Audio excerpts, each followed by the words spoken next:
그리스도 아래 하나로 모였고 모이고 모일 모든 택자들로 이루어지며 이 교회는 그리스도의 신부요 몸이며 만물 안에서 만물을 충만하게 하시는 분의 충만이다.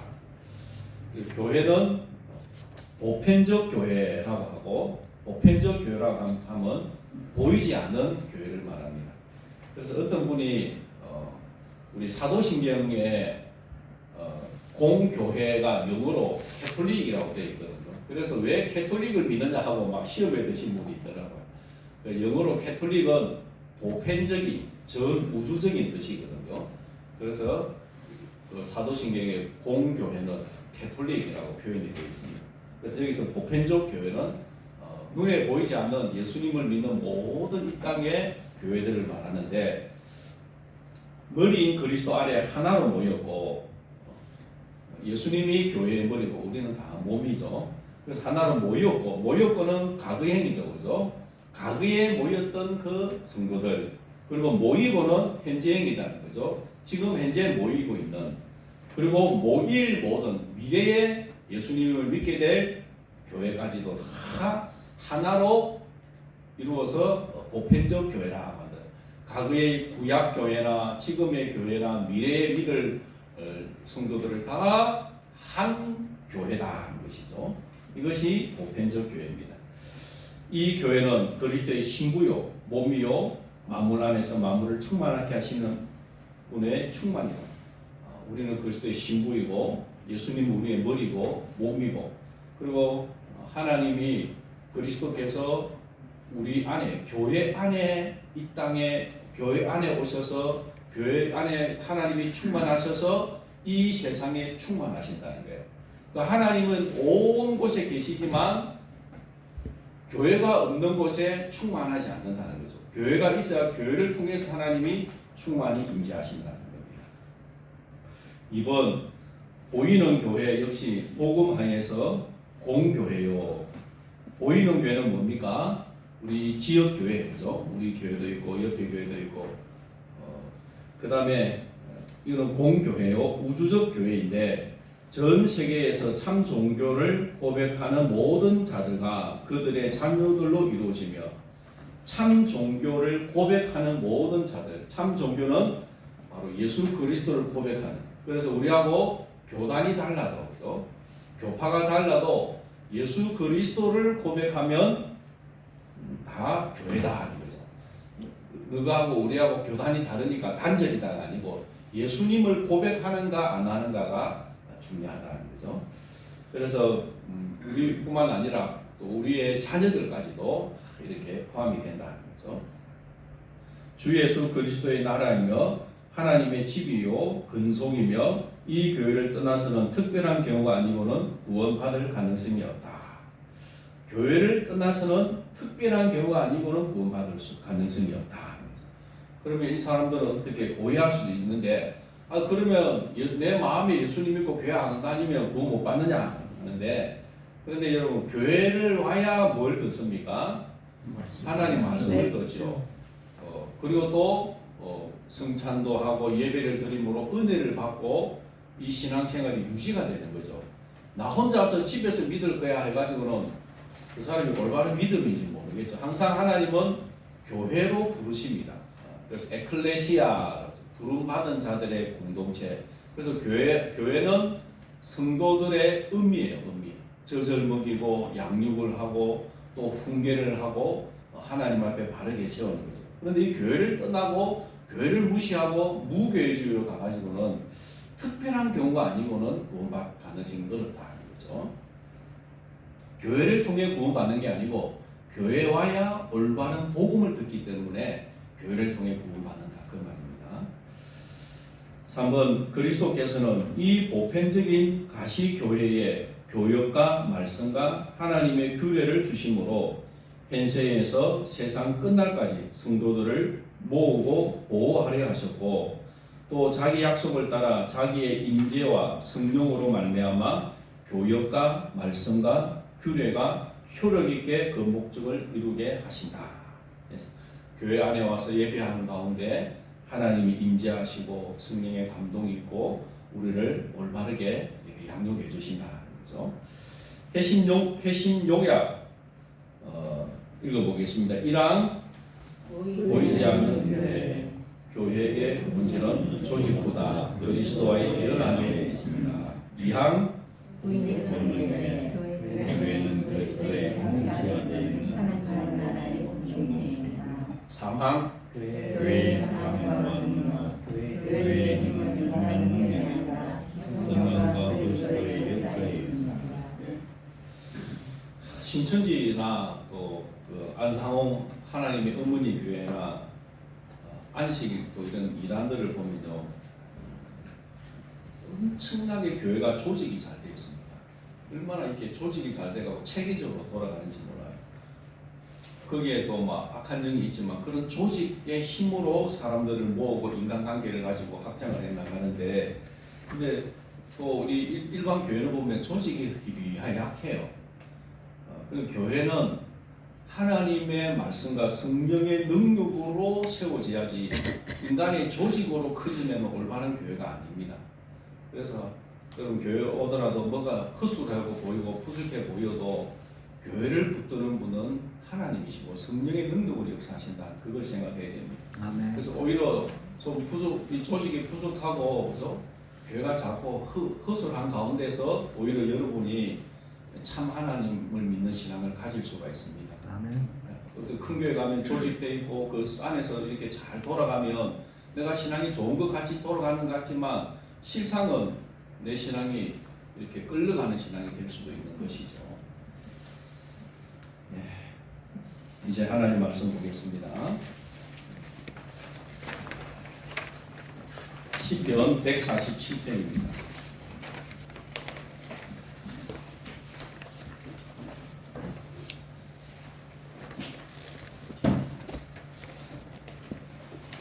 시편 147편 1절에서 11절 교독하겠습니다. 할렐루야. 우리 하나님을 찬양하는 일이 선함이여 찬송하는 일이 아름답고 마땅하도다. 여호와께서 예루살렘을 세우시며 이스라엘의 chosen 자들을 모으시며 상심한 자들을 고치시며 그들의 상처를 싸매시는도다. 그가 별들의 수요를 세시고 그것들을 다 이름대로 부르시는도다. 우리 주는 위대하시며 능력이 많으시며 그의 지혜가 무궁하시도다. 여호와께서 겸손한 자들은 붙드시고 악인들은 땅에 쓰러뜨리십니다. 감사함으로 여호와께 노래하며 수금으로 하나님께 찬양할지어다. 그가 구름으로 하늘을 덮으시며 땅을 위하여 비를 준비하시며 산에 풀이 자라나게 하시며 들 짐승과 우는 까마귀 새끼에게 먹을 것을 주시는도다. 여호와는 말의 힘이 세다 하여 기뻐하지 아니하시며 사람의 다리가 억세다 하여 기뻐하지 아니하시고 같이 여호와는 자기를 경외하는 자들과 그의 인자하심을 바라는 자들을 기뻐하시는도다. 이 시편 147편은 할렐루야 장이죠. 시작할 때도 할렐루야, 끝날 때도 할렐루야죠. 맨 끝에 보면 할렐루야. 여러분 이스라엘 백성들이 나라가 망하고 포로로 잡혀갔습니다. 그리고 하나님께서 다시 포로에서 돌아오게 해주셨습니다. 이스라엘이 하나님의 언약의 백성들인데 왜 이스라엘이 망했습니까?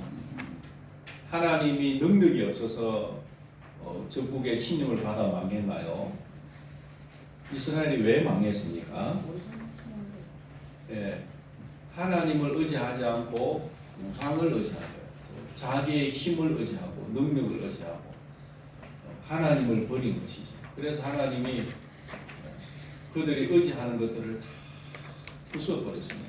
그래서 완전히 낮아지고 적국의 포로로 잡혀가서 비참하게 세월을 보내면서 빼들에게 회개하게 하고 하나님 외에는 우리에게 도움이 없다고 하나님을 붙들게 하시는 거죠.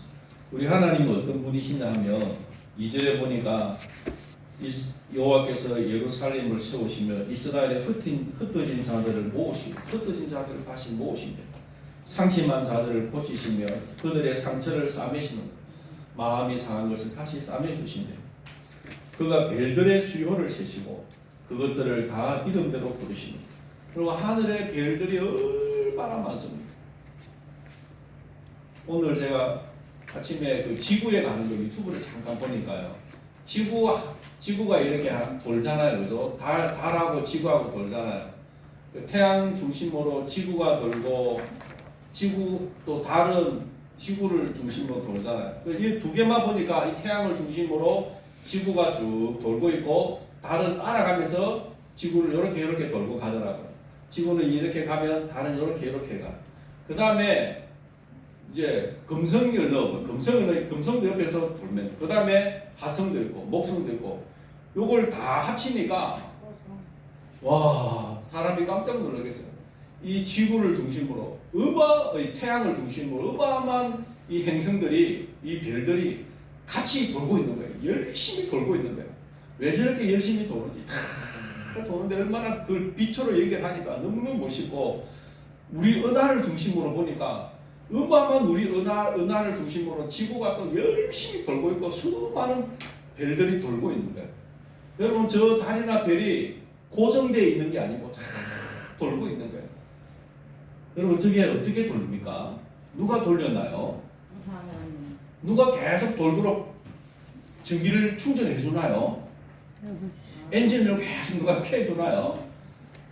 야 신기합니다, 그죠? 우리는 밥 한 끼 안 먹어도 배고파서 잘 움직이기도 힘들고 차도 기름이 떨어지면 못 가요.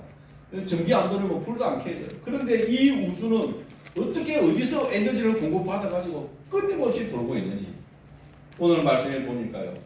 그가 별들의 수요를 세시고 그것들을 다 그 이름대로 부르시고 이 우주를 하나님이 이름을 다 지으시고 그것이 운행하도록 붙들고 계신데요. 이렇게 하나님이 위대하시며 능력이 많으시며 그의 지혜가 무궁하시도다. 여러분 우리 지사님이 기도하신 것처럼 온 우주를 통치하고 다스리는 분이십니다. 저 수많은 별들을 저 수많은 저 행성들을 하나님이 다 통치하고 계신 거예요. 거기에 또 나중에 보면은 그죠? 들 짐승에게 먹을 것 주신대요. 산과 들의 짐승이 얼마나 많습니까? 그리고 까마귀 새끼에게 먹을 것을 주신대요. 까마귀가 배고프다 깍깍거리면 하나님이 거기까지도 새끼 먹이를 주신대요. 온 우주부터 작은 생물의 여기까지 하나님이 다 관리하고 통치하고 다스리고 계신다는 것이죠. 그래서 우리 인간이 그 하나님을 버리고 내 힘으로 살아보려고 하고 그래서는 안 된다는 거죠. 그래서 10절에 보니까 여호와는 말에 힘이 세다 하여 기뻐하시 아니하시며 말에 힘이 세다는 건 뭐예요? 네, 옛날에 말은 뭐합니까? 전쟁할 때 그죠? 말 타고 전쟁하잖아요. 여러분 알렉산더 대왕이 그 자기가 타는 말이 있었잖아요, 그죠? 그 자기 아버지가 빌립 왕인데 이 알렉산더가 16세 때 됐을 때 아주 좋은 말을 한 마리 가지고 왔는데 아무도 그 말을 길들이지 못하니까 타기만 하면 힘이 너무 세가지고 탄 사람 다 날아가 버는 거예요. 그래서 좋은 말 조련사를 데려와도 아무도 그 말을 귀를 못 들이고 아버지가 저 말을 이제 버려야 되겠다는데 이 알렉산더가 아버지 내가 저 말을 한번 길들여 보겠습니다. 그래가지고 이 알렉산더가 지혜가 있습니다. 그 말이 왜 날뛰는 원인을 알아는 거예요. 태양이 쫙 비치는데 다 사람들이 태양을 보고 눈부시니까 태양을 등지고 타는데 말도 자기 모습이 그 그림자가 끼가지고 자기 위에 삶이 타고 막 있는 게 눈에 보이니까 더 겁이 나가 날뛴 거야. 그래서 이 알렉산더는 그 말을 탁 잡고 눈을 이쪽으로 가리고 태양 자기 그늘을 그림자를 안 보게 해가지고 그 말을 타니까 말이 얌전한 거예요.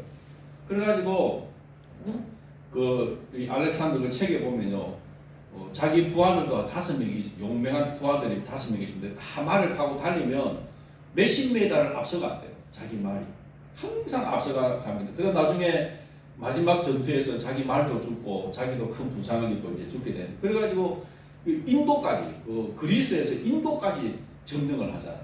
앞서가잖아요. 군사력이죠, 군사력. 근데 하나님은 그런 말에 힘이 세고 그 군사력 의지하는 걸 기뻐하지 않는데요. 또 사람의 다리가 억세다에 기뻐하지 않아요. 사람의 다리가 억센 건 뭐예요? 다리가 튼튼하고 힘이 좋고 그래서 싸움도 잘하고 일도 잘하고 그렇다고 하나님이 기뻐하시는 게 아니라는 거죠. 하나님은 어떤 사람을 기뻐하신다고요? 11절 한번 읽어봅시다. 여호와는 자기를 경외하는 자들과 그의 인자하심을 바라는 자들을 기뻐하시느니라. 그래서 오늘 하나님이 기뻐하시는 사람에 대해서 말씀을 드리겠습니다. 첫째는 하나님을 경외하는 자. 여호와는 자기를 경외하는 자들을 기뻐하신대요. 경외는 공경할 경, 그 다음에 외는 두려워하다는 거죠. 경이라고 하는 것은 거룩함을 말합니다. 거룩한 두려움을 말하는 거죠. 그래서 단순히 무서워 떠는 것이 아니라 하나님을 인정하는 것입니다. 그래서 항상 내 생각보다 하나님의 말씀을 높이는 것, 내 계획보다 하나님의 뜻을 우선하는 것, 내 삶의 주인이 아니라 내가 아니라 하나님이심을 인정하는 것. 그래서 경외는 말이 아니라 내 삶의 방향입니다. 자, 여러분 노아에게 하나님이 방주를 지어라 하잖아요. 그래서 앞으로 홍수로 세상을 심판할 테니까 방주를 지어라. 여러분 배하고 방주하고 차이점이 뭔지 아세요? 네, 맞습니다. 배는 뚜껑이 잘 없잖아요. 뭐 유람선은 뚜껑이 있지만 근데 이 방주는 완전히 방수가 되게 한 게 방주예요. 비 안 들어오게 완전히 방수한 배가 방주예요. 그래서 이게 완전히 빈틈없이 지붕까지도 역청을 발라가지고 물이 하나도 안 들어오게 다 한 게 방주다. 그래서 배주자에 방수, 그래서 방수를 잘한 게 방주다 이렇게 생각이 되는데, 자 제가 한번 질문해 볼게요. 노아 홍수 이전에 이 세상에 비가 내렸을까요? 안 내렸을까요? 네, 맞습니다. 비가 안 내리고 그러면 어떻게 땅을 적셨다고요? 예, 그래서 안개가 올라와가지고 땅에서 촉촉한 습기가 올라와서 땅을 적신 거예요. 그러니까 이 땅이 그죠? 촉촉해. 매일 아침마다 촉촉하게 오니까 얼마나 식물이 잘 되겠어요, 그죠? 비가 확 오면 영양분도 쉽게 내려가는데 그것도 아니고 땅이 유실이 안 되고 다 좋은 땅. 그런데 하나님이 비를 내리겠다는 거예요. 그런데 한 번도 보지도 못한 비가 내린다는데 그거 안 믿어지잖아요. 그런데 노아는 어떻게 했나요? 그걸 믿었습니다. 믿고 히브리서에 보니까 경외하심으로 방주를 예배했대요. 경외하심으로. 내 생각은 이게 안 될 것 같은데 그게 아니고 하나님을 믿고 하나님을 두려워하는 마음으로, 하나님을 거룩한 두려운 마음으로 그 말씀에 순종해서 방주를 지었다는 거죠. 그래서 그 당시의 사람들을 정죄한 거예요. 그 당시에 수많은 사람들에게 하나님이 이미 경고하셨잖아요. 홍수로 심판하겠다고. 에녹에서부터 그 유다서에 보면 에녹이 경고하고 말씀을 전하는 게 나오잖아요. 그죠? 그런데 사람들은 그 말씀을 듣고도 두려워하지도 않고 믿지도 않고 콧방귀만 뀌고, 야 비가 뭐고 하늘에서 무슨 비가 물이 내려온다는 말이냐. 그래서 노아는 믿고 순종했기 때문에 그 경외하심으로 방주를 짓고 그 시대 사람을 정죄한 것이라는 거죠. 노아는 믿었기 때문에. 여러분 아브라함은 참 믿음의 사람인데 하나님이 큰 시험을 줍니다. 네 아들, 네가 사랑하는 독자 이삭을 번제로 바치라. 물론 이스마엘도 있지만 약속의 자녀는 이삭이잖아요. 하나님이 이 이삭을 통해서 언약이 이루어지고 자손이 번성하게 될 것이라고 했는데 번제로 바치래. 생각으로 이게 논리적으로 설득이 되나요? 아니 하나님이 내게 아들 주신다고 수십 년을 기다려가지고 100세 되어서야 비의 아들을 얻었는데, 그리고 이 아들이 앞으로 큰 민족을 이루게 될 것이라고 기대를 하고 있는데 하나님이 번제로 바치라고 합니다. 아니 하나님 이게 말이 안 되잖아요. 따질 수 있잖아요, 그죠? 아니 하나님 어떻게 이럴 수 있습니까? 그런데 아브라함은 어떻게 합니까? 밤에 하나님의 계시를 받고 아침 일찍 일어나서 사라에게는 이야기도 안 하고 부인에게는 말도 안 하고 이삭을 데리고 3일 길을 걸어서 모리아 산으로 가서 거기서 하나님 앞에 번제로 바치려고 하잖아요. 그때 하나님이 칼을 들고 확 죽이려고 하는데 아브라함아 그 아이에게 손을 대지 마. 네가 네 사랑 독자까지도 아끼지 아니했으니 이제야 네가 나를 경외하는 줄을 알겠다. 네가 나를 경외하는 건 뭐예요? 내 생각으로 이해 안 되고 내가 납득할 수 없어도 하나님의 말씀이니까 믿고 순종하는 거예요. 순종하는 거예요. 인간의 생각으로는 도저히 납득이 안 되지만 내 생각보다 크신 하나님을 인정하고 순종하는 게 경외라는 것이죠. 요셉은 애굽에 종으로 팔려갔습니다.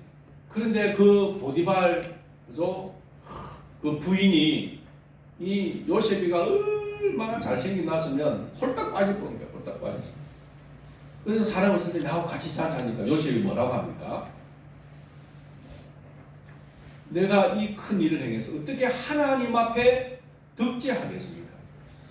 아무도 모른다 해도 하나님이 다 보고 계시는데 내가 하나님 앞에 어떻게 이런 죄를 지을 수 있습니까? 하나님을 경외함으로 그 유혹을 물리친 거예요. 그것 때문에 오히려 누명을 쓰고 감옥에 가게 되잖아요. 그래서 여러분 경외는 사람 눈치 보는 게 아니에요. 내 생각에 내 논리에 맞아야 되는 게 아니에요.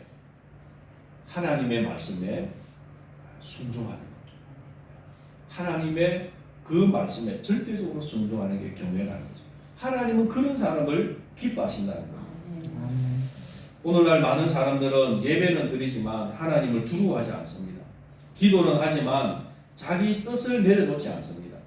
그러나 하나님은 형식적인 신앙이 아니라 하나님을 높이는 중심을 찾고 계십니다. 둘째는 하나님은 그의 인자하심을 바라는 사람을 기뻐하신대요. 인자하심은 하나님의 변함없는 사랑, 긍휼, 자비, 언약적 사랑을 의미합니다. 하나님은 자기 힘을 의지하는 사람보다 하나님의 은혜를 붙드는 사람을 기뻐하십니다. 왜냐하면 신앙의 본질은 하나님의 은혜를 의지하는 것이기 때문입니다. 그래서 우리가 하나님 앞에 나아갈 때 내가 하나님 이런 일도 하고요, 이런 일도 하고요, 내가 이런 사람이니까 하나님 복 주세요, 하나님 도와주세요.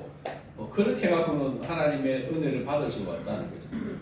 왜냐하면 우리는 하나님 볼 때는 부족하고 허물 많은 죄인이잖아요, 그죠?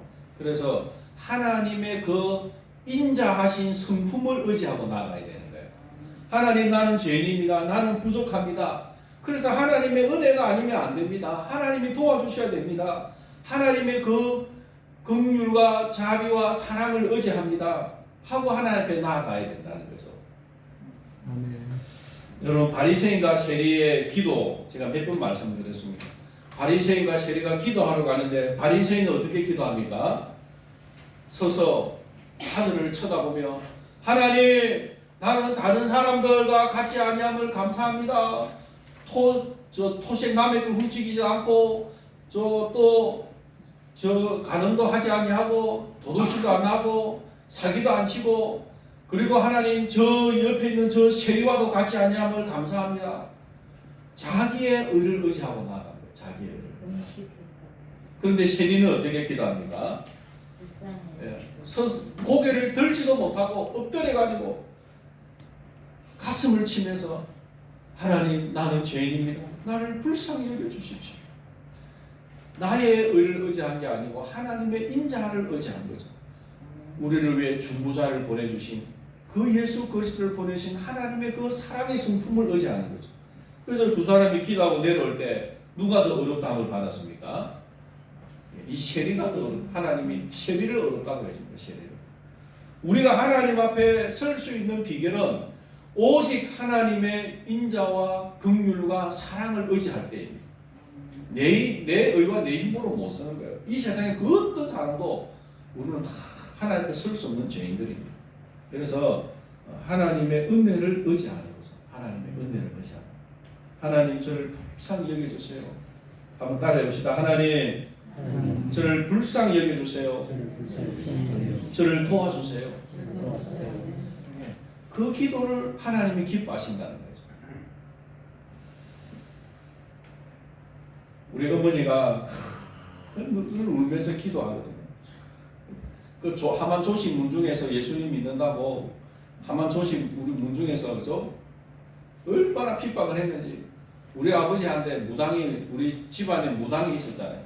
아버지한테 뭐라고 했냐면 우리 어머니가 부천띠기고 우리 아버지는 부천양반인데 부천띠기 예수 믿으면 부천양반 50대기 전에 죽는다. 50대기 전에 죽는다. 그러니까 막 그 말이 홀딱 넘어가가지고 네가 내 빨리 죽으라고 예수 믿나 얼마나 핍박을 했겠어. 그리고 그 하만조씨 집성총이 집성총 다 핍박을 하니까 동네 사람들 교회 다니는 성도들도 막 괴로운 거야. 그래가지고 우리 어머니 교회 가면은 교인들이 뭘 할까요? 좀 예수를 믿어도 좀 조용히 믿지 왜 그렇게 벨나게 믿냐. 모든 집안의 문중의 제사를 우리 집에서 지내는데 우리 어머니가 제사 안 지내겠다고 선포를 해버려. 집안 사람들이 그래 그러면은 제사 지내는 새 여자를 데려와. 우리 아버지 장가를 보내갖고 새 여자고 그 방 2칸짜리 우리 어머니고 우리 아버지하고 신혼살림 살고 그랬다니까요. 집안에 제사 지내게 하려고. 그러니까 교회 가도 사람들이 예수를 믿어도 왜 그렇게 벨나게 믿냐. 좀 그냥 알아서 적당히 믿지. 제사도 지내고 문제 안 일으키고 그렇게 믿지. 근데 우리 어머니의 마음에는 죽으면 죽었지. 예수 안 믿을 마음 없고 제사 하나님 기뻐하지 않는 거 제사 못 지낸다. 목숨을 거는 거예요. 그러니까 여러분 기도가 어떻겠습니까? 속에 한이 맺혀가지고 눈물로 기다 울고 하는데 우리 아버지는 교회 못 가게 하려고 그 옷을 좀 괜찮은 옷은 부대에 담아갖고 어디 닭창에다 심거나 옷을 못 찾아가서 맨날 그 지저분하고 일하는 옷 입고 교회 가고 나중에 보니까 부대 안에 닭창에다 다 넣어놨더라. 옷도 냄새나고 지저분하고 그러니까 모든 사람들이 볼 때는 그냥 행편없는 사람. 그런데 교회 근사님이 계셨는데 이분이 기도를 많이 하십니다. 기도원에 가서 금식하고 기도하는데 은혜가 충만 해가지고 하나님 우리 교회에서 하나님 저를 제일 기뻐하시죠? 아니다. 충격을 받아. 아니 내가 이렇게 기도 많이 하고 은혜 충만한데 하나님 나를 안 기뻐하면 누구를 제일 사랑하십니까? 이두리를 제일 사랑한다. 아니 이두리가 누구지? 이두리가 누군지도 모르는 거예요. 권사님. 그래 교회를 빨리 와가지고 이두리가 누구 하니까 참 지저분하고 때 묻은 옷 입고 초라하게 울고 있는 우리 어머니. 그러니까 하나님은 여러분 가장 비참하고 낮은 자리에서 하나님을 의지하는 사람을 기뻐하십니다. 아멘. 네, 하나님을 의지하는 사람. 하나님을 의지하십시다. 내가 부족해도 괜찮아요. 못나도 괜찮아요. 아파도 괜찮아요. 가난해도 괜찮아요. 핍박받아도 괜찮아요. 오히려 그것 때문에 내가 하나님 의지할 수 있으면 그것이 축복입니다. 사는 여러분, 신앙생활이 오래될수록 조심해야 합니다. 자꾸 자기 경험을 의지하게 됩니다. 자기 열심을 붙들게 됩니다. 자기 의에 빠지게 됩니다. 그러나 하나님은 끝까지 하나님의 인자하심만 바라보는 사람을 기뻐하십니다. 환경이 아니라 하나님을 바라보는 사람, 문제보다 하나님의 성품을 바라보는 사람을 기뻐하십니다. 그래서 여러분에게 고난이 오고 또 어려움이 오고 힘들면 아이고 하나님이 나에게 왜 이런 벌을 주시나 이런 게 아니고 하나님이 나를 사랑하셔서 하나님 의지하라고 이런 어려움을 주시는구나고 생각해야 됩니다. 하나님이 나를 사랑하셔서 하나님 이외에는 소망이 없는 사람. 그죠? 광야에서는 우리가 단 하루도 살 수 없는 게 광야잖아요. 그죠? 물이 없고 내리쬐는 햇볕에 단 하루도 살 수 없잖아요. 하나님 의지하지 아니하면 살 수 없는 곳이 광야잖아요. 그런데 하나님은 이스라엘 백성들을 40년 동안 광야 생활을 시켰습니다. 40년 동안. 왜 나에게 이런 광야 생활을 주시고 왜 나에게 이런 어려움을 주십니까? 하나님이 우리를 사랑하셔서 그렇습니다. 하나님만 의지하라는 거예요. 하나님만 붙들라는 것입니다.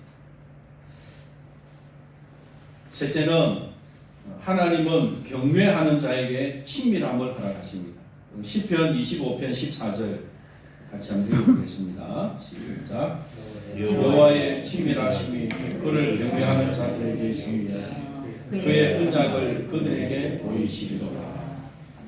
여기서 친밀하심은 히브리어로 소드라고 하는데 왕의 비밀회의 숨겨진 계획을 나누는 자리를 의미합니다. 우리나라는 왕이 비밀회의할 때 어디로 들어갑니까?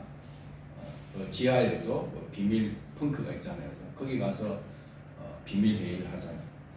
항상 세계 어느 나라든지 간에 지도자는 최고 지도자는 비밀회의를 가지고 있습니다. 도청이 안 되는 외국이 아무리 공격을 해도 침략을 안 받는 보호받는 비밀회의가 있어요. 거기서는 최고 1급 군사 비밀회의를 하는 것이 자리입니다. 거기가 바로 친밀하신 소드라. 가장 신뢰하는 사람만 데리고 가서 회의를 나누는 거예요. 그런데 바로 여호와를 경외하는 자에게 하나님은 이런 일을 하신 거예요. 정말 하나님을 경외하는 사람은 하나님이 비밀회의에 데리고 가십니다. 그래서 아무에게도 공개되지 않는 비밀을 나누고 회의를 하는 것이죠. 여러분, 하나님이 아브라함을 딱 만나시는데 아브라함에게 뭐라고 하시죠? 내가 소돔 고모라를 심판하기 위해서 내려왔는데 사실인지 보러 간다. 아무에게도 말씀 안 했는데 누구에게 말했냐면 아브라함에게 말씀합니다. 왜요? 아브라함은 하나님을 경외하니까 그 비밀을 지켜주니까 친구같이 신뢰가 되니까 비밀을 이야기하고, 그리고 아브라함도 하나님 그 소돔에 의인 50명이 있으면 어떻게 하렵니까? 근데 용서해 주겠다. 40명이 있으면 어떻게 하렵니까? 용서해 주겠다. 30명이 있으면 어떻게 하겠습니까? 용서해 주겠다. 20명이 있으면 어떻게 하겠습니까? 용서해 주겠다. 10명이 있으면 용서해 주겠다. 하나님이 아브라함의 의견을 들어주시는 거예요. 이게 뭐라고요? 친밀하심이라는 거예요. 친밀하심. 그래서 하나님을 경외하고 하나님의 인자하심을 의지할 때 하나님은 말씀의 뜻의 깊이를 깨닫게 해주시고 영적인 분별력을 주십니다. 기도 중에 하나님의 마음을 알게 해주십니다. 여러분이 성경을 읽는데 하나님 말씀이 깨달아지고 은혜가 되고 하나님의 감동이 있고 때로는 하나님의 말씀이 내게 임하고 뭔가 깨달음이 임하면 하나님이 나에게 친밀함을 주시는 거예요. 친밀함. 그런데 그 친밀함은 뭐라고요? 비밀회의다. 비밀회의. 하나님이 이거 비밀이야 했는데 가서 소문내면 될까 안 될까요? 네. 소문내면 안 돼요. 근데 오늘날 제가 우리 큰 문제가 뭔가 보면 하나님이 은밀하게 준 비밀스러운 내용들을 자랑하고 다녀요. 자랑. 하나님이 나한테 이런 말씀을 해서 자랑하는. 자기가 뭔가 대단한 것처럼 자랑. 근데 그러고 하나님과 비밀을 깨트리는 거예요. 하나님이 이건 이야기해라. 그러면 이야기하는 거예요.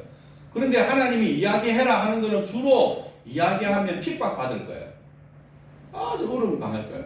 그런 거는 말해라. 그런데 이건 나하고 관계 속에서 이건 부부 사이에 그 은밀한 침실에서 나누는 대화 있잖아요. 그런 것처럼 하나님이 나하고 나누는 건 하나님 나는 너하고 친밀한 관계를 갖고 싶어. 그래서 너하고 이야기하는 거야. 그런데 우리는 그걸 가지고 세상에 가서 떠벌려 버리면 하나님이 뭐가 되겠어요? 내가 믿고 친밀하게 이야기했더니 비밀 이야기 해줬더니 다 소문내버리네. 그러면 안 됩니다. 그래서 여러분 하나님에게 받은 은혜가 있습니까? 그건요 하나님하고 비밀로 가지세요. 하나님이 나누라고 하는 것은 나누세요. 나머지는 뭐다고요? 하나님하고 나하고 비밀. 그래야 내 하나님과의 신앙의 깊이가 있는 거예요. 친밀함이 있는 겁니다. 그걸 막 떠벌리고 자랑하면 안 돼. 그래서 하나님하고 나하고 막 깊은 관계를 가지면 이 친밀함이 있으면 고난이 와도 어려움이 와도 이길 수 있는 힘이 여기서 나오는 거예요. 하나님과 나와의 이 깊은 관계 속에서.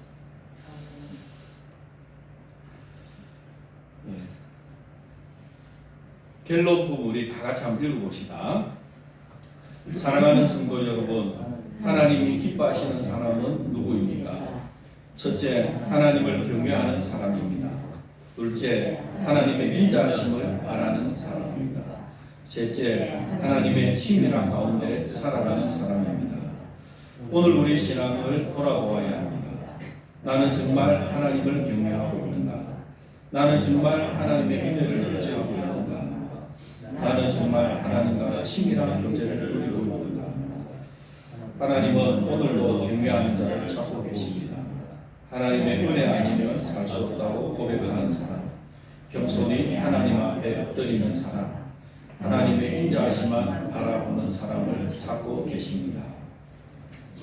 여러분, 하나님이 여러분에게 여러분이 지금 살아가고 있는 이 자리, 이 삶의 현장, 여러분의 지금 이 모습, 하나님이 여러분이 겪고 있는 이 어려움, 하나님이 모르실까요? 하나님이 능력이 없어서 여러분을 큰 손으로 하면 안 도와주실까요? 왜 하나님이 여러분을 이 자리에 두실까요? 그러면 하나님이 나에게 주셨다면 나는 지금 현재 어떻게 살아야 될까요? 하나님을 경외한다면 아멘 하고 순종해야겠죠. 아멘 하고 순종하는 거예요. 하나님이 한번 도우시면 온 우주를 다스리고 통치하시는 하나님은 나 한 사람 하나님이 못 도와주시겠습니까? 한 방에 해결해 줄 수 있겠죠. 그런데 외적인 것보다 더 중요한 게 뭐예요? 내 마음에 하나님을 사랑하고 하나님과 친밀한 관계 가운데 경외하고 인자함을 바라보고 살아가는 사람, 그 하나님과의 관계가 더 중요하기 때문에 그거 붙들라고 있는 거예요. 왜 하나님이 이스라엘 백성들을 40년 동안 광야 생활 시킵니까? 하루만 광야 시키고 바로 애굽에 들어가도 그 가나안에 들어가도 되죠. 40년 광야 시키는 생활 시키는 이유가 뭡니까? 하나님 경외하는 훈련시키라고 그런 거잖아요. 하나님 섬기고 의지하는 훈련시키는 거예요. 그래서 오늘 우리에게도 어려움이 있다면 하나님이 하나님 의지하고 경외하고 하나님 인자성을 바라보는 훈련 과정이다고 생각해야 됩니다. 하나님이 욥에게 고난을 주시는데 욥이 하나님 왜 나에게 이 고난 주십니까 하고 못해 먹겠습니다 하고 때려치웠나요? 하나님이 주신다면, 복을 주셨다면 화도 받지 않겠느냐? 주신 자도 여호와시요 취하신 자도 여호와시요 여호와의 이름이 영광을 받으실지니. 그래서 여러분, 좀 아파도 가난해도 환경이 어려워도 핍박을 받아도 하나님이 주신 거라면 하나님을 경외함으로 내가 견디고 인내하고 순종하겠습니다. 이것이 올바른 믿음의 태도입니다. 오늘 찬송가 192장